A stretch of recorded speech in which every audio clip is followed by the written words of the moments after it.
Shalom Bapak Ibu Saudara, apa kabar? Saya berharap Bapak Ibu Saudara dalam keadaan baik dan dalam penyertaan Tuhan. Jumpa lagi dalam renungan harian dan kali ini dengan tema kebenaran yang memerdekakan. Kita baca dari Yohanes 8 ayat 31 dan 32. Maka katanya kepada orang-orang Yahudi yang percaya kepadanya, "Jikalau kamu tetap dalam firman-Ku, kamu benar-benar murid-Ku. Dan kamu akan mengetahui kebenaran, dan kebenaran itu akan memerdekakan kamu." Secara spesifik, firman Tuhan yang kita baca hari ini ditujukan kepada orang-orang Yahudi yang percaya kepada Yesus. Ya, sebuah kebenaran sanggup untuk memerdekakan. Namun ternyata bangsa Yahudi, orang-orang Yahudi yang saat itu percaya kepada Yesus, belum mengerti bahwa yang dimaksud kebenaran yang memerdekakan itu adalah pribadi Yesus sendiri. Hal ini terbukti dari ayat yang ke-33. Jawab mereka, "Kami ini adalah keturunan Abraham dan tidak pernah menjadi hamba siapapun. Bagaimana engkau dapat berkata kamu akan merdeka?" Ini menarik karena sejatinya ketika mereka menjawab kami ini adalah keturunan Abraham dan tidak pernah menjadi hamba siapapun, ada dua realitas yang sedang mereka pungkiri. Ya, realitas yang pertama secara fisik saat itu bangsa Yahudi, bangsa Israel sedang dijajah oleh bangsa Romawi. Ya, itu adalah realitas fisik yang mereka hadapi. Namun lebih buruk dari itu bahwa ada sebuah realitas rohani yang saat itu mereka juga pungkiri, dan ini dinyatakan oleh Yesus kepada mereka.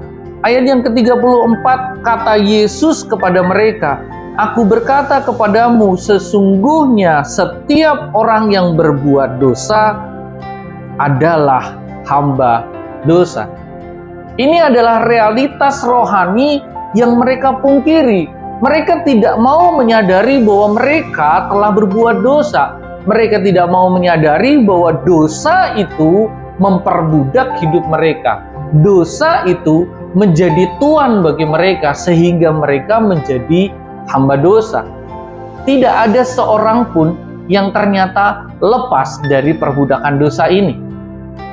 Dan untuk itu sebenarnya Yesus mau memberitahu bahwa ada satu hal yang penting. Apakah itu? Ada di ayat yang ke-36. Firman Tuhan berkata, "Jadi apabila anak itu memerdekakan kamu, kamu pun benar-benar merdeka." Ini adalah jawaban dari pergumulan orang-orang Yahudi pada saat itu yang sebenarnya sedang menjadi hamba dosa. Mereka memerlukan sebuah kemerdekaan. Kemerdekaan bukan lepas dari penjajahan Romawi, tetapi kemerdekaan yang sesungguhnya adalah mereka harus lepas dari penjajahan dosa. Dan itu semua hanya dapat terjadi lewat siapa? Lewat anak. Jadi apabila anak itu memerdekakan, kamu pun benar-benar merdeka. Inilah kebenaran yang dimaksud oleh Yesus dalam perkataan yang sebelumnya. Dan kamu akan mengetahui kebenaran, dan kebenaran itu akan memerdekakan. Apa kebenarannya? Kebenaran yang pertama adalah semua orang yang pernah berdosa adalah hamba dosa. Kebenaran yang kedua adalah oleh karena kasih karunia, yaitu Sang Anak mengorbankan dirinya supaya kita semua yang berdosa dimerdekakan dari perbudakan dosa itu. Ini adalah kebenarannya. Dan kalau kita memahami kebenaran ini, maka kita akan mendapatkan kemerdekaan.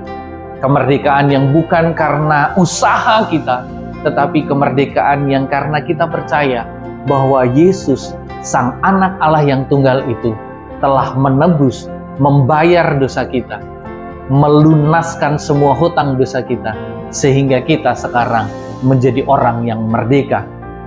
Sekali lagi firman Tuhan katakan, jadi apabila anak itu memerdekakan kamu, kamu pun benar-benar merdeka. Hiduplah dalam kemerdekaan, namun ingat, jangan gunakan kemerdekaan itu sebagai kesempatan untuk hidup dalam dosa lagi, tetapi hiduplah untuk Kristus. Hiduplah untuk Yesus, sebab Dialah yang telah membeli kita, membayar lunas hidup kita. Tuhan Yesus memberkati.